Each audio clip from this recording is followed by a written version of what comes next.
Prepare yourself for all new explosive information that you will experience in the upcoming Powerhouse documentary from Omar Shabazz, Brother Malcolm X, Diamond Among Men. Mr. Muhammad, I'm sorry.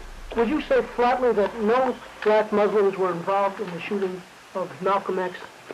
I wasn't there, but I don't believe that any of my followers had nothing to do with it at all. I went along with what was going on. They were saying Minister Malcolm was this, Minister Malcolm was that, he's a hypocrite, and Minister Malcolm was a hypocrite. And I've said some bad things about Minister Malcolm and didn't even know Minister Malcolm. New York couldn't handle the deed of getting rid of Minister Malcolm. So they brought in number 25, which was Newark, which is a whole lot smaller than New York. He could have made a case, and I believe he would have made a case had he went in front of the UN for reparations. In New York, you probably had 10 times the amount of Muslims in New York than you had in Newark. But Newark was the dirty worker. They would do the dirty work. I'm not a gang member. I'm a former Nation of Islam member.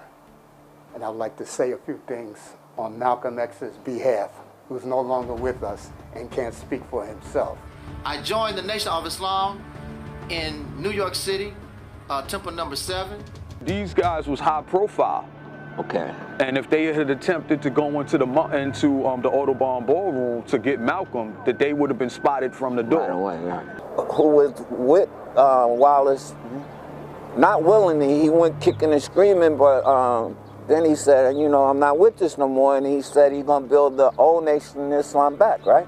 Over time, realized that there was a lot of irony and a lot of truth in things that Malcolm was saying. He left us, said he was going for himself. We regret it to have seen Malcolm leave. And that's why, that's one of the many reasons why I'm attracted to Malcolm X as an example, as a paradigm, as a man, as a brother, and as a human. The so-called Negro today is what the white society has made him. And the Honorable Elijah Muhammad is doing a tremendous job of cleaning us up.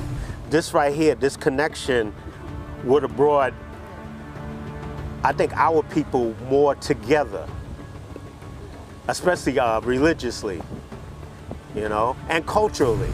We went in with Minister Harry to go to Minister Jeremiah's house because Minister Jeremiah wanted the brothers in Philadelphia to come into Harrisburg and train us and teach us how to sell drugs to the community, the black community.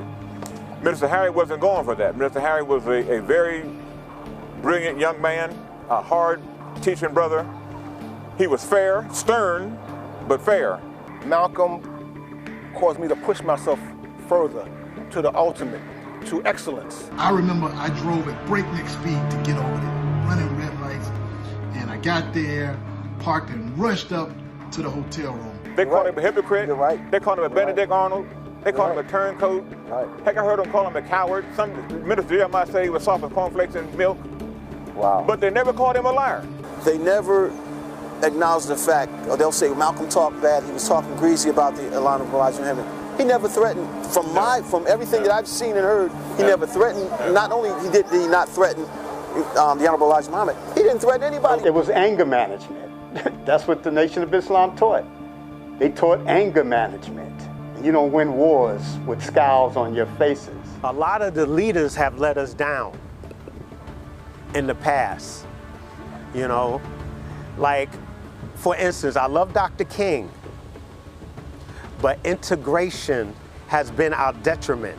Some of the people that are still in the Nation of Islam, they feel that the white man did it, right? Or the FBI did it, or CIA. What makes Malcolm X a diamond among men?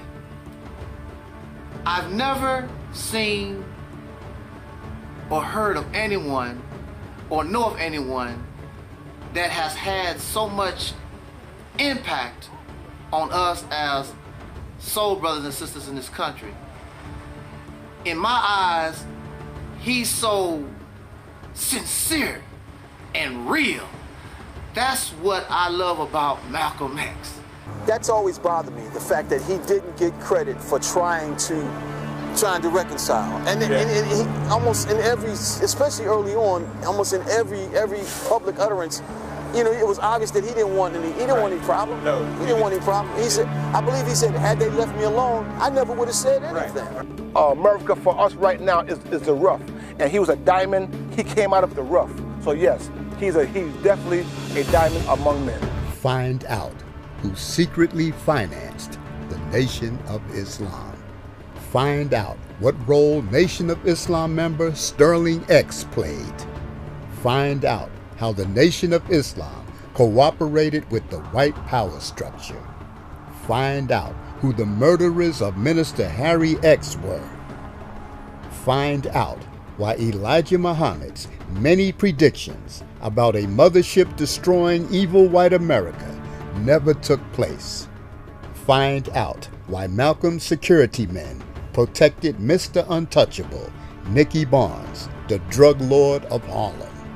Find out what crew burned down Mosque No. 7 in an act of revenge for Brother Malcolm. And like in that television restaurant commercial, when Ving Rhames says, "We have the meats," Shabazz Productions has the receipts. This is the last film Shabazz Productions will be making about Brother Malcolm. Only a few copies will be made. Get this film before it's banned worldwide, and our studio is raided, and the film is confiscated.